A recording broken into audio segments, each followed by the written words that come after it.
Welcome back to We Want Picks. I'm Artem MMA. I'm going to be talking about Bellator 297 Nemkov versus Romero, and this is probably one of the best Bellator cards of recent because this is a really good card. I mean, headlighting the card is the Bellator light heavyweight champion Wladimir Nemkov taking on a name that you guys are probably very familiar with in Yoel Romero. And then the co-main event has Sergio, Pettis, and Patricio Pitbull, who are both very big names themselves. And what's so important about that fight is Patricio Pitbull is going for his third bout in a different weight class. Pitbull's been the lightweight champion, he's been the featherweight champion, but now he's going to try and be the bantamweight champion, which is going to be an absolutely insane feat if he can manage to pull it off. Not only that, you've got Corey Anderson on the card, Daniel James, who's managed to make a name for himself recently, and then just a lot of upcoming prospects on this card. I'm going to talk about it all coming up very soon, but before we do get into it, you can use my code ARTEM for a 3-day free trial on the We Want Picks premium content. If you go to the We Want Picks website and you go to the premium section of the website, you can sign up and use the code ARTEM, and when you use the code ARTEM, you get a 3-day free trial, which you can cancel at any time. And now, with that being said, let's get straight into the predictions. Although it is a fantastic card, it wouldn't be a Bellator card without a Bellator prelim, and this is it. This is Max Metzgar taking on David McKinney.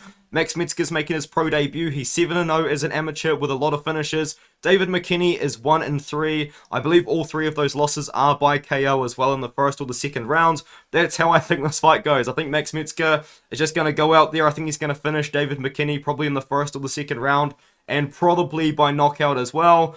I mean, it's just one of those fights, isn't it? You know, it's just one of those fights where who really knows what's going to happen. Metzgar's probably going to be a massive favorite. He is favored to win, obviously, but just a fight to avoid. You don't really want to bet someone just making their pro debut, so maybe avoid that one. And then the next one is Cody Law versus Edwin Chavez. I think this one's a little bit more playable, but once again, man, you're finding Cody Law as a massive favorite, and the last time Cody Law's been massive favorites in fights, he just has disappointed. And I have been, I'm proud to say that I did warn everybody about these fights, because when he took on James Gonzalez, although James Gonzalez has a pretty sketchy record, Gonzalez has experience against really good fighters. And then when he took on Chris Lencioni was live as an underdog. I mean, you could argue Law won that fight. I thought Law won that fight, but it kind of is what it is, you know what I mean? It was just one of those close fights. In fact, I actually think that I picked Lencioni in that fight, if I'm not mistaken, but I could be wrong.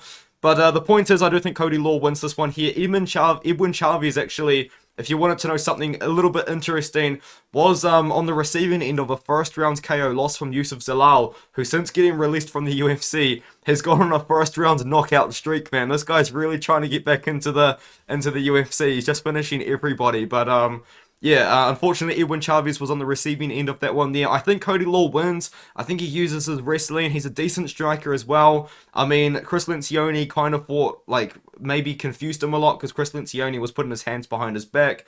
All this sort of thing. I think that Cody Law can kind of establish his game here, but do you want to pay minus 450 on Cody Law, who maybe his confidence is at an all-time low after 2 losses? Maybe not.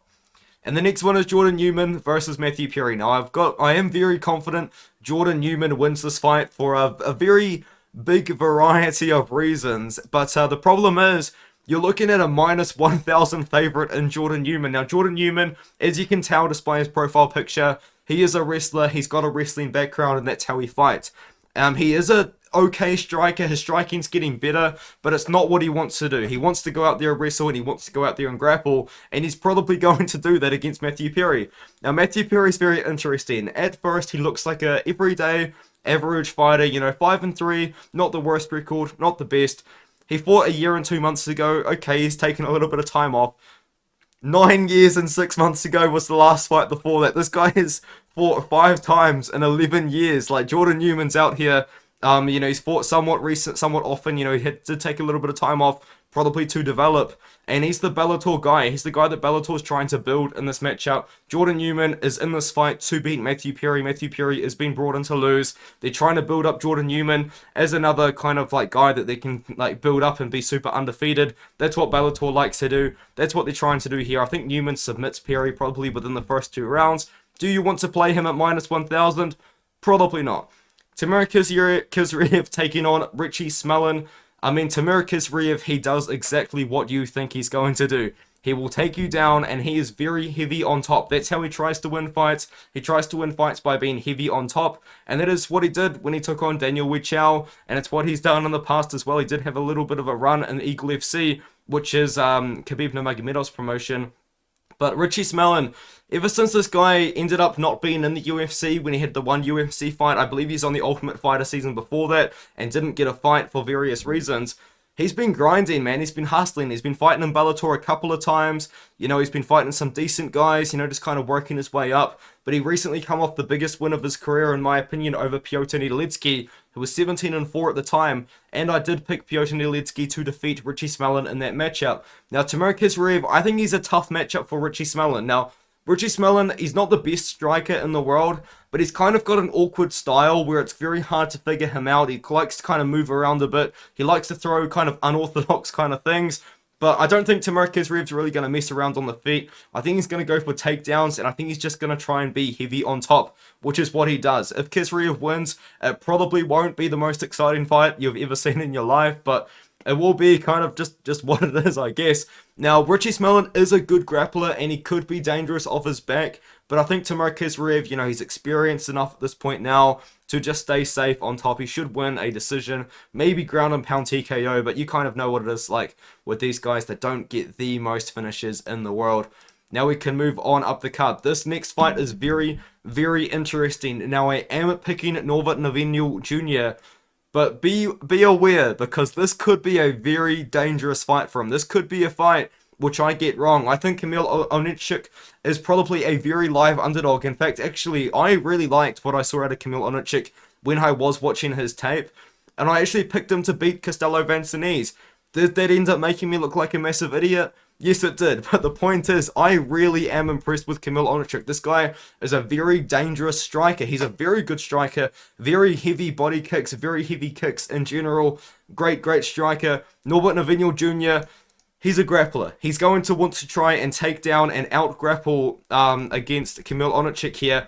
And this win here over Andy Manzolo, you know, it looks fantastic, 3 minutes into the first round KO, but Andy Manzolo, this guy's record is so dodgy, man. This is one of the most padded records I've kind of ever seen, and just kind of, he was expected to lose that fight. Now, I think Norbert Novenyl Jr. wins this fight using his grappling, and I think he wins by submission now. But the problem is with Novenyl Jr., this guy, you don't really know how good his cardio is. Now, did he go the distance against Will Fleury? Yes, and that is actually a really good win.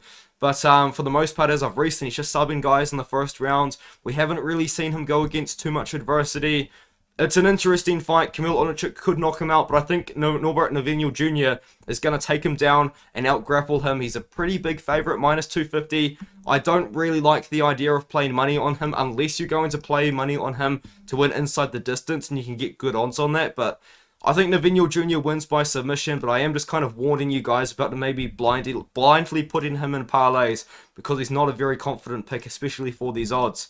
And speaking of not confident picks for the odds, this is another one. Shamil Nikaev taking on Mike Hamel. Now, my problem with Shamil Nikaev is he's taken a lot of time off, man. This guy has not fought very recently at all. In fact, his last fight was 2 years and 6 months ago against Kimran Lachinov. And once again, with Shamil Nikaev, he does what you expect him to do. He will take down his opponent, and he will try and control them on top. But the problem with Shamil Nikaev is he doesn't actually have that strong top control when he is on top. He can, at times, you know, his opponents can stand up. And on the feet, he isn't really that strong. I think Mike Hamel is the better striker in this matchup. But I'm just going to trust Shamil Nikaev has made improvements. He's taken 2.5 years off for the right reasons. And he does have a couple of really good wins on his record. And one of them is actually a win over Christos Giagos. And that win has actually aged really well, because Christos Giagos just went on to win one more fight, and he was in the UFC. Now, Christos Giagos, has he had the best UFC run? Maybe not. He has 6 wins and 6 losses in the UFC, but that's still a well-aging win, and I do understand that it was from about 6 years ago. So you do have to worry about the activity. There's a lot of question marks to be had here. If you're going to play a side, if you can get plus money at Mike Hamel, it's probably a good pick. but I'm going to pick Shamil Nikaev anyway to win by decision. Another thing that I don't like about Nikaev as well, actually, now that I'm saying that, he is not dangerous at all. Now that I've said that, he's just going to come out there and probably knock out Mike Hamel in the first round. But if you do actually look at his wins, 9 wins by decision, 1 win by submission. This guy's not finishing anybody. I mean, last time I said no one was finishing anybody, they got to finish. So Shamil Nikaev, first round knockout, is probably going to happen now, but I'm going with Nikaev by decision. So is the majority of people, but you've really got to worry about this activity, man. Like, when I'm watching fights, when I'm watching him fight Christos Giagos, I have to remind myself I'm watching a fight that's 6 years old. So there's definitely questions to be had. This next fight here, I actually really like Archie Colgan as a fighter, but this is going to be a very big step up in competition for him. He just made a big step up in competition against Justin Montalvo and had the best performance of his career, and now he's stepping up against Emmanuel Sanchez. And if you recognize the name Emmanuel Sanchez, yes, it is the UFC Emmanuel Sanchez, who did have a he wasn't in the UFC. Wow, that is incredibly embarrassing. But ignore I just said that. I just recorded the whole video. I didn't say that at all, guys. He's on a 4-fight win streak, all in Bellator. And yeah, I think Archie Colgan does manage to win this one here. He's 7-0. He's just coming off a really big step up in competition himself, because if you do look at his career, he hadn't really fought the best guys in the world, but then he made the big step up against Justin Montalvo, who was 5-0. A lot of people picked Montalvo to win that one, but I believe Archie Colgan was a big favorite. Montalvo was a live dog though, really good boxer. But if you watch that fight, Archie Colgan had success everywhere. He had success on the feet, and he had success in the wrestling as well. Archie Colgan's a really good prospect, in my opinion, for this weight class at 155 pounds. Now, Emmanuel Sanchez is going to be a dangerous step up in competition for him. Now, I do understand he's on a 4-fight losing streak. I'm an idiot. I thought that he had a UFC fight in there at some point, but he doesn't. He is a very good grappler, and I think on the feet, this fight could actually be quite interesting as well. But I'm actually going to pick Archie Colgan. I think on the feet, he just showed really good boxing against Justin Montalvo. I think he can beat Emmanuel Sanchez in this matchup here by mixing up the wrestling, which he's very good at doing, and the striking as well, the boxing. So I'm going to go with Archie Colgan. He looked incredible in his last fight. This next one here is very interesting. Wladimir Govia. If you look into this guy, he does have like a world-class jiu-jitsu sort of background. Like, he's fought in international tournaments and all that sort of thing. He actually does have a very good grappling background. Now, the problem is, we didn't really get to see all that much of that in his last fight, in his professional debut, after no amateur fights at all. He took on this guy, Corey Mogenberg, who was 2-4, and that fight was... It was something. It was something. It was sloppy. It was fun to watch, but it was kind of scary for Wladimir Govia. Now, I think that he should be able to beat Gabriel Sieg. Now, Gabriel Sieg, he seems like a striker. He's an older guy himself. You know, he's not very young. He's just become pro after like a 5-year break. Wladimir Govia, if he can get this fight to the ground, and if he can get it to the ground, he should win by submission. If you do look into this guy, he does actually have a grappling background. I was going to say his name is a lot longer than Wladimir Govia when you do look into his grappling, and that's it there. If you search that up, you'll find a lot of international grappling tournaments. Whatever the odds on this fight are for Wladimir Govia, he could be minus 400. He could be minus 1,000. He could be minus 2,000. Who knows? Whatever it is, it's not worth it, man. Just watch this fight. It's going to be interesting. Govia, he fought like an idiot last time. He might fight like an idiot this time. It's going to be entertaining. Don't put your money on it. It's just not worth it. Now let's move on to the next fight. Carl War is taking on Alex Polizzi. Now this is an interesting fight because Alex Polizzi, man, like this guy is, he's getting hurt. He's getting beaten up. He got really beaten up recently against Yoel Romero, but he did take that fight on short notice to my knowledge. But man, he got beaten up badly, and that's why he's taken so long off. I think Yoel Romero broke his jaw in like a really brutal way, like really bad. Like, it was scary. Like, he had like a crack like down his jaw, like it was split in half. It was absolutely disgusting. But Polizzi, man, this guy can take hits. This guy can take damage. But this is a weird fight to kind of come back to. Now, Carl Moore and Alex Polizzi, if I was to classify them in one class, I would say they're both grapplers, but Carl Moore is actually a really good striker, and he's a decent striker from range as well, and he does actually probably have the ability to hurt Alex Polizzi on the feet in this matchup. Now, he doesn't have many KO wins, only 2 of them. The majority of his wins do come by submission, But I think if Kyle Moore is going to have the most success in this fight, I actually think that that success is probably going to actually come from the striking against Alex Polizzi, who has taken a lot of damage in his career. You know, when he took on Jose Augusto was beating him up and he got a third round comeback. You know, it's there's a lot to worry about with Alex Polizzi. And I'm going to pick Kyle Moore, but the only reason why I'm picking Kyle Moore is because I'm just worried about Alex Polizzi coming back. You know, I know that he's taken a year off, but dude, that jaw surgery is just so scary. I don't think that you should bet on this fight, personally. But just the way that, when you look at the fracture from someone that has had major jaw surgeries multiple times, it is absolutely horrifying. And yeah, I'm just gonna pick Moore, to be honest. And the majority of people are Moore, although he's listed as the underdog. Now, Alex Polizzi, can he go out there and out-grapple Kyle Moore? Absolutely. But I think Kyle Moore on the feet, you know, from range, he throws a lot of kicks, he throws a lot of front kicks, he pushes people away with his kicks. I think that he should be able to just kind of keep Polizzi at bay and maybe even get his own offensive grappling going in this matchup. We're going to move on up the card to Jaleel Willis versus Ramazan Kuratmagomedov. This is a fight which you are paying a lot of tax, in my opinion. This is not a fight which Ramazan Kuratmagomedov should be a wide -400 underdog. You know, Jaleel Willis, he probably is a very live underdog, especially for this price tag at about +300. Now, before I do get into the breakdown, I am going to pick Ramazan Kuratmagomedov, but you are paying a massive tax on this fight, so maybe if you're trying to do like a massively long parlay, I think this could be a leg that you've got to sweat it out if you're going to do this, so I probably would maybe recommend avoiding this one if you wanted to do anything. Maybe just put a little bit on the big underdog at Jaleel Willis, because he probably will become wider. I think a lot of people might just blindly put Ramazan in their parlays, and it might widen the line. You might get Willis at a great price tag. But with that being said, I am still picking Ramazan Kuratmagomedov. The reason why I'm saying that is Jaleel Willis, he's getting better. He's making improvements, and that's what you like to see. But I have seen Jaleel Willis taken down in fights before, and when he does get taken down in fights, he doesn't have a lot off his back, and that is a big problem. Ramazan Kuratmagomedov, he does what you expect him to do. He will wrestle, he will chain wrestle as well. He won't just go for a takedown and then leave it. He will wrestle and then continue to wrestle and work the takedowns, and then be heavy on top. Now, a decision win over John Howard isn't actually that bad. John Howard is a gritty veteran, gritty UFC veteran as well, that just doesn't get finished at all. He does have pretty good wins on his career. I do think eventually you might see Ramazan Kuratmagomedov out-grapple Jaleel Willis and maybe make Jaleel Willis have to find up a couple of submission attempts, whether it's on top, whether it's on his back.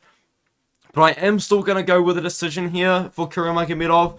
But Jaleel Willis, you know, what can I say about Jaleel Willis? He will be the better striker, and if he wins this fight, he will be outboxing Ramazan. Jaleel Willis, when he throws, he doesn't just throw one strike at a time. He's throwing combinations like 2-3 strike boxing combinations. If he's going to win, he's going to be boxing the face of Ramazan Kuratmagomedov. If Kuratmagomedov wants to win this fight, he has to get the takedowns early, because if he's just kind of waiting around, getting outstruck, getting beaten up by Jaleel Willis, he's gonna get outstruck. He's gonna lose on the feet.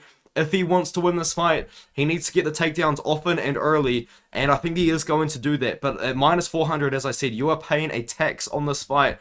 I don't really like the line at -400. I do think you're paying a pretty big tax. This next fight, in my opinion, is really interesting. The reason why it's really interesting is because Peter Buist is actually a signing that Bellator has made from one championship. If you look at Peter Buist, I believe he actually only had a 5-fight run for one championship. But Bellator's picked him up, and it's going to be very interesting to see if Bellator has signed Peter Buist to maybe be a contender himself, or feed him to their up-and-coming prospects like Gadzi Rabadanov.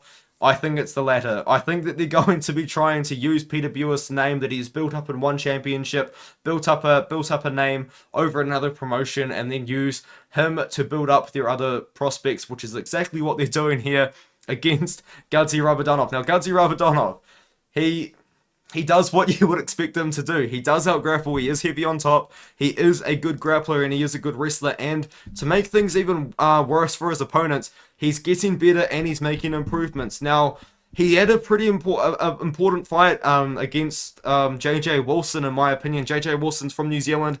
8-0 fighter, has some really good wins on his record as of recent as well, and he's a great grappler to that credit. He's got a good win over Bobby King. Recently, he did fight on the New Year's Eve Bellator X Rising card, where he took on Koji Takeda, and Koji Takeda is also a wrestler, like very, very similar stylistic matchup, and in that fight, Gadzhi Rabadonov was just able to out-wrestle Koji Takeda. Now, in this fight, Peter Buist is a good striker, and he's a good grappler, and he is also pretty dangerous off his back. So Gadzhi Rabadonov does have to worry about that in that fight, but he is a minus 650 favorite for a reason, and it is because I do think that he can win this fight somewhat easily. Now, can he finish Peter Buist? Maybe not, but I think that Gadzhi Rabadonov can take down Buist. I think he can take down, can be safe on top. I think he can control the fight, and I think that he can beat Peter Buist by decision in this matchup here. He's a massive favorite, minus 650. You're paying a tax on that fight again, but I think in this one here, it's almost justified. I don't really see Peter Buist winning, and now that I've said that he probably will win, but let's move on. You've got Kyle Crutchmer taking on Bobby Nash. This is, once again, man, I've said interesting fights very often, and it's interesting because Bobby Nash is making his Bellator debut, and he actually did have a UFC run, which was very, very unsuccessful, unfortunately for Bobby Nash. He was KO'd 3 fights in a row, 2 second-round KO losses, and 1 15-second KO loss to Kenan Song, which was just a pretty unfortunate look for him, but he's bounced back, man, and has he bounced back in a fantastic way? He's on a first-round finish streak, first-round KOs, and then a first-round submission as well, over good competition as well. He's going to be dangerous against Kyle Crutchmer, but I don't think Kyle Crutchmer is just going to be there to get finished by Bobby Nash. What Bobby Nash does is he is aggressive. He's going to come forward, you know, he's going to be the one that's going to be trying dictating the pace. He's going to be the one that's going to be trying to come forward. At plus 240, I think you could be getting a good line on a very dangerous guy like Bobby Nash, who really could go out there and knock out Kyle Crutchmer. But the reason why I do like Crutchmer in this fight is I think he's more well-rounded. I think he's got the option to wrestle against Bobby Nash, and I think that's exactly what he does. Another thing about Bobby Nash as well that's a little bit worrying, especially for his style, is you do have to call in a question for that chin. Can he take shots on the feet? In the UFC, he proved that he can't, but since then he's gone on a crazy win streak and looked really good doing it. Kyle Crutchmer, he's not the most dangerous guy in the world, but what he does have is a very good, well-rounded skill set. You know, as you can see, he doesn't have the most KOs in the world, but what he does have is the option to wrestle, and I think he's going to use that option to wrestle against Bobby Nash, who hasn't seen the second round in about 6 years now, and I think he's going to be able to outwork Bobby Nash probably to a decision. You know, Bobby Nash, he's probably going to get put in positions he doesn't want to be in. Bobby Nash wants to be the guy moving forward. He doesn't want to be the guy getting pressured backwards. And Kyle Crutchmer is going to be the guy that is going to probably put Bobby Nash in uncomfortable positions by taking him down, grinding up against the cage. I've got Crutchmer in this matchup, but Nash is dangerous. Here's the next one. Daniel James taking on Gökhan Sarıkam. I don't know if James is still the underdog, but at the time of me recording this video, he is the underdog. Daniel James, I think, does win this fight. He's 41 years old, which is, it's interesting that he's at this level, but that it really is, honestly, the heavyweight division, not only in Bellator, but not only in the UFC, just in general, you know, because there's not a lot of heavyweights in the world. You know, I'm kind of a guy that follows a lot of prospects, and heavyweight prospects, you know, that you don't see them all the time. So Daniel James has managed to be one of those guys that just kind of beats up all of the upcoming heavyweight prospects, you know. So we can't have nice things in the heavyweight division. But with that being said, Daniel James just headlined a card recently, only 5 weeks ago, and I think he knows that he's 41 years old. He just had a headliner. He got a viral KO over Tyrell Fortune, which was somewhat controversial with the back of the head shots, but he's probably on a pretty good contract, and with him being 41 years old, he probably knows that he doesn't really have the most time left to really make some money and maybe even get a bout in his career. So he's probably trying to hustle. He's probably trying to fight as often as he can, and I respect that. And I am actually going to pick him in this fight. And the reason why I'm actually going to pick him in this fight is I think he's actually the more well-rounded fighter. Gökhan Sarıkam's a very interesting case at heavyweight because he's a striker that does have somewhat bad takedown defense, and Daniel James, although you might just think as Daniel James is a guy with wicked KO power, which he does have, he can offensively wrestle himself, and he can offensively grapple himself as well. Now, Gokhan Sorikam's an interesting case on the feet as well, because he throws a lot of kicks for a heavyweight. Now, often with heavyweight strikers, you're not really seeing these heavyweight strikers throw front kicks, throw kicks high. You kind of just seen like a lot of boxing, a lot of low kicks for the most sort of part. And Daniel James is one of those guys. He's going to box and he's going to throw wild and he's going to try and land the KO blow. And I think he can do that against Gokhan Sorikan, but he also can wrestle if he has to. I think he's a good underdog. I believe he is the underdog when I'm recording this video. And I think he can get it done. He probably does get it done by KO. I actually did pick Marcelo Golm to beat Daniel James as well, by the way. So I also picked Total Fortune. So I'm 0-2 on Daniel James' pick. So hey, keep an eye out for that. Maybe I've just got a bad read on Daniel James, but in this matchup, he actually is the more well-rounded fighter. Against Marcelo Golm, that wasn't the case. Marcelo Golm, I thought was going to out-wrestle and out-grapple him, but it just didn't matter. Daniel James just knocked him out. So I think that might happen again. I think Daniel James might KO Sorikan. He might even take down Sorikan, just offensively wrestle. So it's an interesting fight for those reasons. Corey Anderson is now taking on Phil Davis, and Phil Davis, in my opinion, he is a very live underdog to win this fight. He actually is a pretty decent wrestler. And so is Corey Anderson, though. Corey Anderson was looking really good against Vadim Nemkov in that no contest where they clashed heads, but they didn't just like clash heads, like kind of like Chris Curtis, Nissan and Imavov style. Corey Anderson was on top, landing ground and pounds, and he kind of like put his head down and opened up a cut. It was bad, but and then he lost to Nemkov. But I think he can beat Phil Davis. Now, Phil Davis, man, at this point of his career, he's almost 39 years old. He's actually been able to do some pretty good things. He's 4-1 in his last 5 fights. That one loss coming to Vadim Nemkov himself, and then he's bounced back with that win over Yoel Romero, which was... It was close, I'll say that. And then he beat Julius Anglicus, denied a prospect coming up, and now he's taking on Corey Anderson against... two guys that are also former UFC fighters, and both guys actually had pretty successful UFC careers as well. If I'm not mistaken, Phil Davis went 9-3, but his UFC run was a long time ago. Corey Anderson's I think was a little bit more recent. And I think Corey Anderson, out of these two guys, probably is the more likely guy to become a champion. And I think age does have a big factor in that. Phil Davis is almost 40. Corey Anderson's 34 years old. Maybe he's exiting his prime, but he's still kind of got it. And in this fight, I think Corey Anderson probably will be the better striker in the matchup. But not only will he be the better striker, he's got the option to wrestle himself. I think Phil Davis probably will try and go out there and try and offensively wrestle against Corey Anderson. But I think that we're going to see Anderson beat Phil Davis up on the feet. And if he has to, he can wrestle and grapple as well. It could be interesting, though, because if Phil Davis is able to take down Corey Anderson, it'll be interesting to see how good Corey Anderson can get back up to his feet if Phil Davis stays heavy on top. But there's a lot of questions to be had with this fight. It's a good fight. I like Anderson. I like Anderson to outstrike Davis.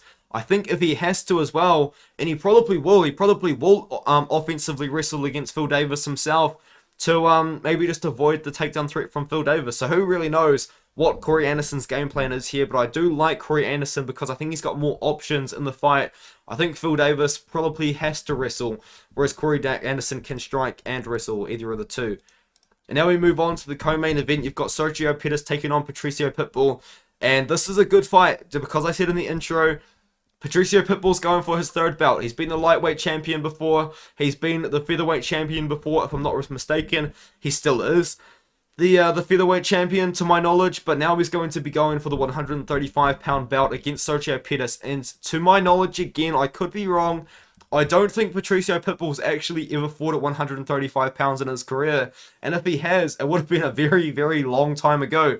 Now, if Patricio Pitbull can make this weight, I think he beats Sergio Pettis. I really do. Sergio Pettis, he was losing to Kyoji Horiguchi before he got that crazy spinning back fist KO, which was a great win. And now Kyoji Horiguchi is going to be fighting for a belt himself against Makoto Takahashi at flyweight. And Makoto Takahashi is the guy that the UFC should have just signed, man. Like, they messed up on that one, but it is what it is.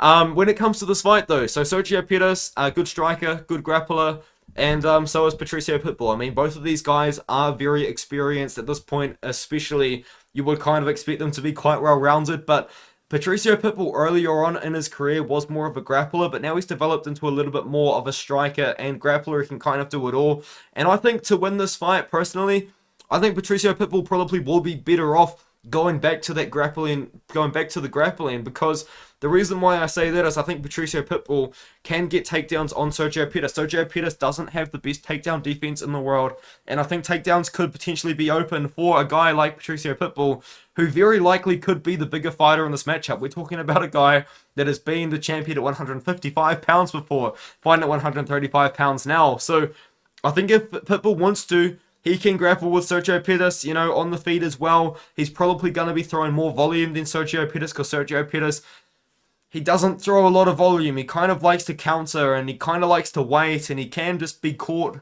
not doing too much on the feet. And I think that Patricio Pitbull, if any of these two are going to be throwing volume on the feet, it's going to be Pitbull. And it's going to be Pitbull that's probably going to be walking forward as well, putting that pressure on, probably just looking a little bit better in the judge's eyes. And with that being said, I do think this fight does go the distance.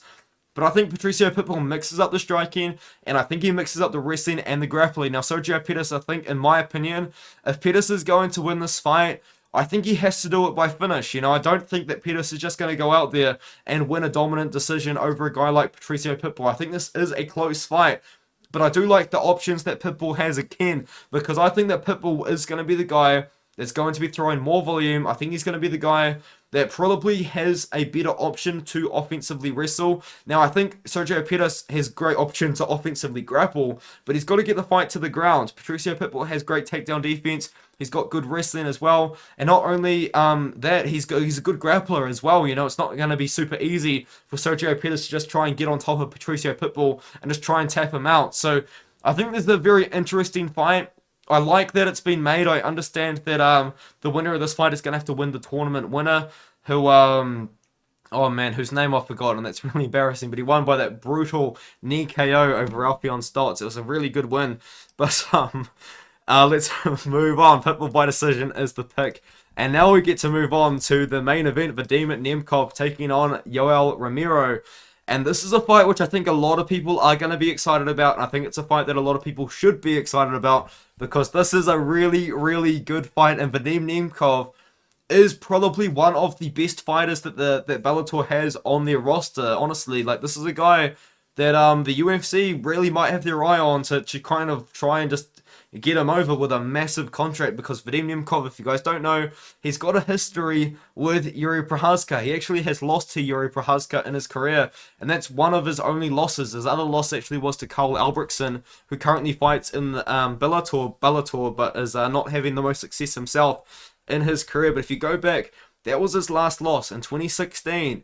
That's a long time ago, you know. Wladimir Nemkov was probably only like 23 years old, something like that at the time, which is crazy. And now he's been on a massive win streak, 8-0 in Bellator. He's their champion, and he's a very, very good fighter. He's a very, very good striker that throws a lot of kicks. He's very dangerous with the kicks, dangerous body kicks, dangerous leg kicks, and if he has to, he can wrestle and grapple as well, and we have seen that from his game in the past. Now, Yoel Romero is Yoel Romero. I mean, we all know who Yoel Romero is, right? Like, this guy is 46 years old, insane genetics. It's crazy, man. And he's going for a belt in Bellator at the age of 46. Like, that's absolutely ridiculous, you know. And he's beaten great guys. Like, I mean, Melvin Hooper was like 40 years old himself when he beat him, and then Alex Polizzi was short notice and he just beat him up, man. He really beat him up. But before that, like, his losses were to Paulo Costa and Adesanya. So it's very interesting. Like, the thing is with Yoel Romero, though, on the feet, which is where Wladimir Nemkov is going to probably want the fight, Yoel Romero can be caught low volume at times, you know? Like, we did see it, especially in the Adesanya fight, was probably like where he was caught at low volume for the most part. But yeah, he can be caught low volume at times on the feet. But when he does fight, he does want to pressure. He does want to go forward, and he does want to throw heavy, and he does want to offensively wrestle, because he does have that fantastic background in wrestling and grappling. But I think in this one here, I think the younger guy in Wladimir Nemkov, you know, I think Wladimir Nemkov can fight this fight smart. I think he can keep it on the feet. And I think he can avoid the power shots of Yoel Romero, because in my opinion, he is the better striker. Well, he definitely is the better striker for sure. Now, with that being said, Romero's dangerous. Romero can catch him, but I really do like Nemkov to get this one done. He's coming off a great win over Corey Anderson, you know, after he didn't look that good in the first fight. And before that, you know, he beat Julius Anglicus, who was decent. He beat Phil Davis himself, who arguably beat Yoel Romero. He beat Ryan Bader, but Ryan Bader's not himself at 205 pounds, I will say that. Ryan Bader's better at heavyweight, but awesome. But with that being said, I'm going with Nemkov. I'm going Nemkov by decision. Romero's going to be a tough guy to get out of there. If Nemkov does win by finish, it probably will just kind of come down to the fact that at this point, Yoel Romero is 46 years old. So you've got to kind of consider that. Like, dude, he's absolutely insane. He's 46. That's unreal. But I do think Nemkov gets it done. Nemkov is a fantastic fighter. He's a great champion for Bellator. As I said, he's one of the best fighters that Bellator has on their roster. And it's going to be a good fight, you know. This is going to be a great card in general as well. Great card for Bellator. In my opinion, this is a card that you can't miss. I really do think this is a card that you really should try and watch. So definitely keep your eye out for this card. It should be a great one. And it should be a great weekend of MMA because you've got PFL, you've got Bellator, and you've got the UFC as well, all in one weekend. So it should be a pretty good card. And with that being said, I will see you guys in the next video.